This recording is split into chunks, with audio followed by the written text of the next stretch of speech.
Chapter 14. Chase Ambrose. My dad recently bought himself a souped-up Mustang with 400 horsepower, huge tires, and just enough of a defect in the muffler that it roars like a bulldozer. That's what he drives when he isn't in the Ambrose electric truck. He won't be caught dead in Corinne's van. And he assures me, when I'm 16, my first lesson will be behind the much-beloved wheel of the Stang. I hope not, I tell him, because I won't be able to make out a single word over the engine noise. He laughs appreciatively. You won't be able to hear a police siren either, but you'll be able to outrun one. We pull up in front of my house and he kills the engine so we can hear each other scream. Thanks for dinner, Dad. Corinne's a great cook. The best. Helene's really funny too. I guess we're turning into pretty good friends. He grimaces. Because you played princess with her. Yeah, well, we were going to have an ultimate fighting match, but we couldn't find an octagon. Dad doesn't crack a smile. I guess you never struck me as the kind of kid who'd care whether or not he's pretty good friends with a 4-year-old. I shrug. She used to be afraid of me. Isn't this better? She wasn't afraid of you exactly, but you were different then. Tougher. Nobody messed with you. Think of Aaron and Bear. Like that. I'm having flashbacks of my wonderful toughness, punching and shoving kids, kicking their heels out from under them in the halls. But it's not all bad stuff like that. I remember walking through the school with my shoulders back and my head held high. I remember feeling important and confident and powerful. Maybe some of that came from what a jerk I was, but surely not all of it. I was a star athlete and a state champion. I had a lot of friends. I was somebody in this town. It's not a crime to be proud of that. I reach for the door handle. Anyway, thanks again, Dad. One more thing, champ, he says quickly. There's this doctor. He's a sports medicine expert, so he has a lot more experience than that quack Cooperman. I talked to his office and he's willing to take a look at you to give us a second opinion. A second opinion? I echo. We know exactly what happened to me. What's a second opinion going to do? Get you on the field where you belong, he exclaims immediately. Even Cooperman admits you've recovered. It shouldn't cost you your whole season. Dr. Cooperman explained all that, I remind him. You know, abundance of caution and blah, blah, blah. And if that's the right move, Dr. Wynn will tell you the same thing. But if it's not, you're throwing away your 8th grade year, maybe another state championship. Nobody's ever won 2 in a row. Not even me. His face is flushed with passion. There's no doubt in my mind that he's 100% sincere. Even more amazing, he's talking about me surpassing what he accomplished on the Hurricanes. Obviously, there's a lot I can't remember, but for him to suggest I might go beyond him, that he might be second best after me, that's huge. How could I not see this Wynn guy? He's a specialist, which means he knows more about sports injuries than anybody, including Dr. Cooperman. If he gives me the okay to play, then nobody can stop me. I'll tell Mom, I promise. God, no, he explodes. When I gawk at him, he adds, we don't want to worry her. She's got enough on her mind. I'll take you to Dr. Wynn, and when we get the all clear, then we'll find a way to bring it up to your mother. I don't want to get my hopes up too high. You mean if we get the all clear, I amend. Whatever. But I've got a good feeling about this, champ. You'll have your old life back before you know it. My old life. I allow my mind to sift through the idea. I'm excited to play football. But what I really crave is the chance to be me again. To make up with my best friends and mend fences with the team. Those feelings of self-assuredness and pride won't just come from memories anymore. It could all happen very soon. Bear snatches the pass out of the air, hugs the ball close to his body, and executes a lightning spin move around a lady pushing a baby carriage on the sidewalk. Watch it, she barks as the startled baby begins to scream. Sorry, I shout over my shoulder, and we continue along Portland Street, tossing the ball between the 3 of us. I'm not back on the team yet, but no one said I couldn't play a friendly game of catch as we make our way to community service. The friendly part is just for us. It doesn't include our fellow pedestrians who run for their lives when they see us coming. Hey, cut it out! Watch where you're going! That's my head you almost took off. A 10-year-old kid lets loose a string of obscenities when we knock him off his bike. You kiss your mother with that mouth? Aaron crows gleefully. Laughing, I haul the kid and his bike upright and turn back just in time to see the ball screaming at my face. At the last second, I reach up and pick it out of the air. Not bad, I think to myself. Maybe I really am the star everyone says I used to be. Aaron and Bear are all power and no finesse. Aaron's even kind of a butterfingers. He's constantly running into the road after the bouncing ball amid squealing brakes and honks of outrage. But I seem to have some real skills and what Dad would call good hands. Great catch, Ambrose, Aaron bells. Now you see how much the Hurricanes need you? I grin. But don't tell them about the appointment Dad's going to set up with Dr. Wynn. I don't want them celebrating something that might not happen if the new doctor doesn't clear me to play. But he's going to. I can feel it. When we get to the Portland Street residence, I spy Shoshana stepping in the front door. Luckily, Aaron's looking the other way, and I throw Bear a bullet pass to make sure he doesn't see her. It wouldn't be easy to explain to those guys that she and I are working together. I don't have a timesheet to sign, so when they head to the office, I make a beeline for Mr. Solway's room. I'll have to catch up with them at some point, but the way they goof off and eat cookies, I've got plenty of time. I don't feel great about running around behind their backs, but it's easier this way. Why stir things up if I don't have to?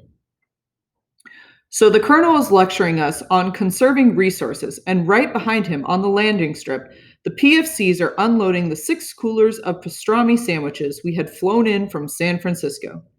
And we're praying he doesn't turn around because we sent 2 pilots over 12,000 miles, including a stop at the Midway Islands, to get us lunch. We're breaking our arms, patting ourselves on the back that we got away with it, when the colonel sniffs the air and says, "Call me crazy, but I could swear I smell pastrami."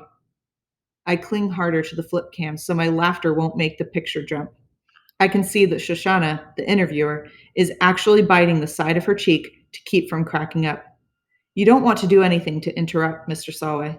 Once he gets started, the stories tumble out one after another. It's our 3rd day at Portland Street, working with the old soldier, and our best yet. Shoshana never planned on spending more than a couple hours here, but neither of us counted on Mr. Solway having so much to say. Most of the time, he's all sarcasm, so it's hard to have a normal conversation with him. The big difference is Shoshana, who's a natural interviewer. She's so genuinely interested that she brings out the best in Mr. Solway. Some of the stories are sad, like losing friends in battle or having to rescue children orphaned by the war. Some are uplifting, the work of medics and nurses, and the incredible heroism of ordinary soldiers. But amazingly, in the middle of all that suffering and violence, a lot of funny stuff happened too, like the pastrami incident, or the time General MacArthur's laundry was sent to their post by mistake, and they used his silk boxer shorts as party hats on New Year's Eve. I get the impression that Mr. Solway was the Army's version of a class clown, which doesn't really match the cranky old geezer he is now. Or maybe it does. I think of his mistrust of authority figures, like doctors and administrators. He saw almost as many of those during the war as he does today in assisted living. After he took out that tank, he spent 5 weeks in the hospital. He was nearly court-martialed for running an illegal gambling operation. He filled empty IV bags with helium and took bets on balloon races. While he's telling it to Shoshana, he's roaring with laughter. His face is pink from the joy of the memory. I had $50 on the hot water bottle. That was a lot of money in those days. And this crazy Texan threw a hypodermic needle like a dart and brought me down 3 feet shy of the finish line. I've never been so mad at anybody in my life. But I paid up. At least I was going to until the MPs raided the game. Party poopers. Engrossed in the story, I nearly miss the twin gasps from the hall. I glance over my shoulder to spy Aaron and Bear standing in the doorway, staring in bewilderment. Busted. Let's take a break, okay? I set down the camera and joined them outside. What gives? Bear demands. First, you come with us to community service when you don't even have to. That's bad enough. But now you're making a movie about the place? It's for Video Club. And with Shoshana Weber? Aaron cuts me off. Her stupid family got us sentenced to the Graybeard Motel. Maybe I'm trying to make things right with her, I defend myself. Maybe if I help her with her project, the family will be in more of a forgiving mood. Yeah, that'll work, Aaron snorts. Listen, man, you might not remember how much the Webbers hate our guts, but I do. If it was up to them, we wouldn't be on community service. We'd be on death row. But hey, it's all good. If you want to spend your time with people who curse the day you were born instead of your true friends, it's not like we can stop you. I'm torn. On the one hand, I'm not doing anything wrong. Still, I've kind of brought this on myself by covering up the fact that I'm working with Shoshana. Aaron looks honestly hurt, like I'm stabbing him in the back. And let's face it, he might be kind of right. After all, I didn't have to be so secretive about the video project. Bear chimes in. And of all the Dumbledores in this place, why do you have to pal around with that one? If you're looking for relics, this place is like an all-you-can-eat buffet. Why him? We're interviewing him, I tried to explain. He's the most interesting person here. The guy's a war hero. They stare at me like I've got a cabbage for a head through a long, weird silence. Finally, Aaron mumbles, Yeah, you showed us the picture. The way you ignore all the residents here, I figured maybe you forgot. Yeah, well, we didn't, Bear snaps. We know all about Mr. Steinway. Solway, I correct. Aaron is annoyed. Listen, when you're practicing football 3 hours a day and doing community service because you have to, not because it's your hobby, you've got a lot more on your mind than remembering every old coot's name. Come on, Bear. Look who's talking about forgetting, Bear adds resentfully as they head down the hall. Way to go, Chase. I chew myself out as they round the corner. This is exactly what I was trying to avoid. And now they're ticked off at me. Worse, they feel like they can't trust me anymore. What's next, huh? When I re-enter the room, the first thing I see is Mr. Solway's walker standing against the wall. The old soldier himself is up on his feet, directing Shoshana, who is pulling a heavy box out of the closet. You know, she's saying, I thought being in the army taught people to be more orderly. Mr. Solway throws his head back and guffaws loudly. I'm the exception to that rule. Some of the fellows, to this day, they make a bed so tight you could bounce a quarter off the blanket. Me, I always hated the spit and polish. I promised myself that the minute there was no sergeant around to search for a speck of dust on my boots, I was going to be as messy as I wanted to be. Well, in that case, Shoshana informs him, this closet is your crowning glory. Instead of being insulted, the old soldier looks kind of pleased. I can see it from all the way across the room. There are a few shirts, pairs of pants, and one suit on hangers pushed over to one side. The rest of the space, 90% of it, is jam-packed with what can only be described as stuff. Picture the entire contents of a house crammed into a tiny 4x4 space. All the things that would end up in the basement, the garage, the attic live in that closet. There are books, ping pong paddles, a broom, a couple of bowling trophies, hip waders, and a fishing rod, framed pictures, a weed whacker, ice skates, a 3-foot-high oriental vase with a crack up the side, a golf umbrella, a garden gnome, luggage, and curtains of varying sizes. As I cross the room, I get a peek inside the box that Shoshana dragged out. It contains 3 replacement furnace filters, jumper cables for a car, and a sterling silver nutcracker set. It looks like exactly what it is, the things a person collects over 86 years. And when that person moves to a place where all the storage space is one little closet, it gets pretty tight in there.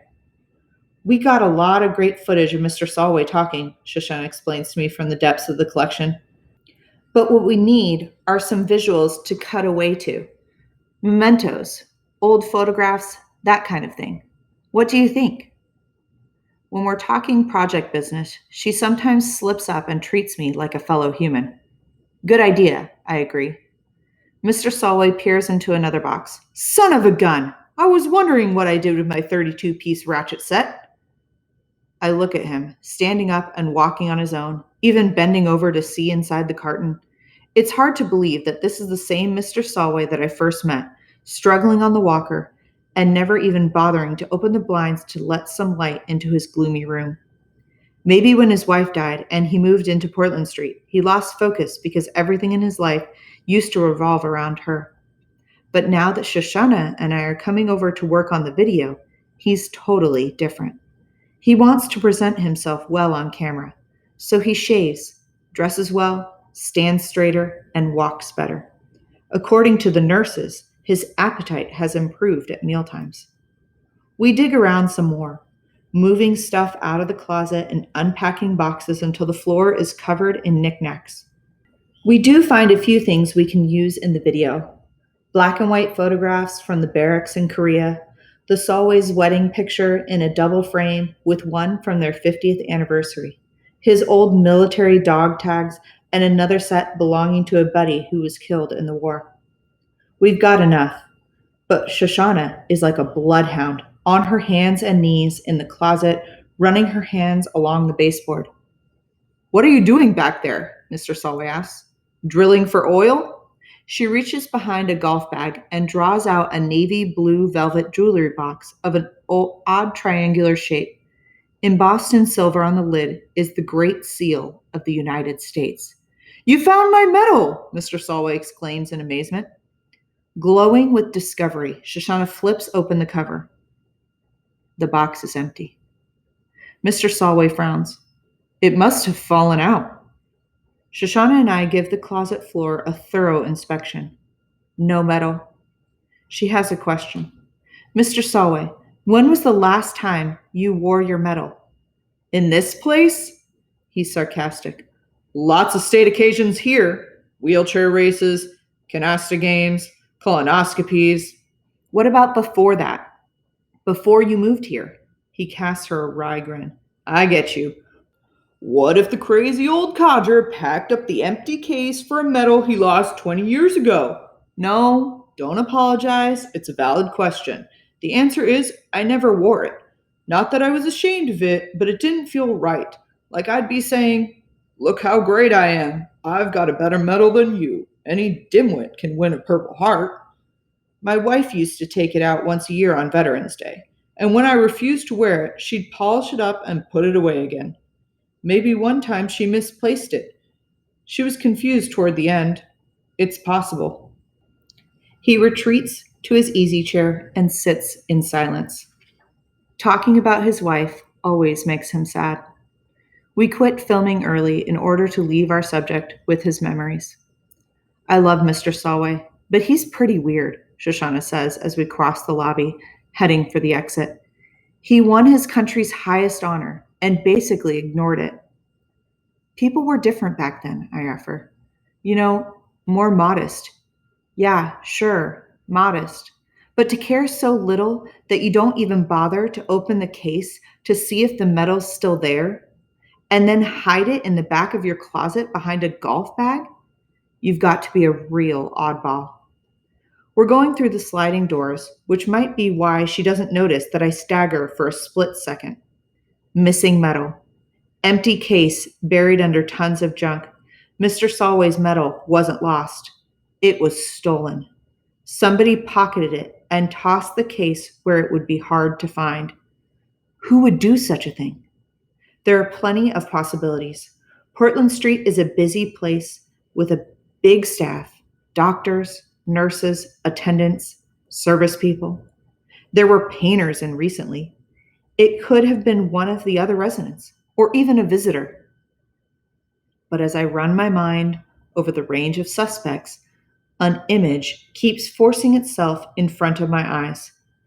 I see a $20 bill in Mrs. Swanson's shaky hand. I see greedy fingers snatching it away. There. And Aaron gloating over all the pizza it would buy. Of course, there's a big difference between $20 and the decoration awarded to a war hero to honor his bravery above and beyond the call of duty. But somebody greedy enough to take money from a confused old lady who thinks she's tipping room service. How could a guy like that pass up the chance to get his hands on something far more valuable? I must turn pale because Shoshana regards me in concern. Are you okay? You look like you're about to faceplant. I'm fine. I'm so not fine, but I keep my mouth shut. What kind of friend am I that I instantly suspect Aaron and Bear of stealing Mr. Solway's medal? What kind of friends are they that it's so easy for me to believe they did it? Two hard questions, followed by a third. What should I do now?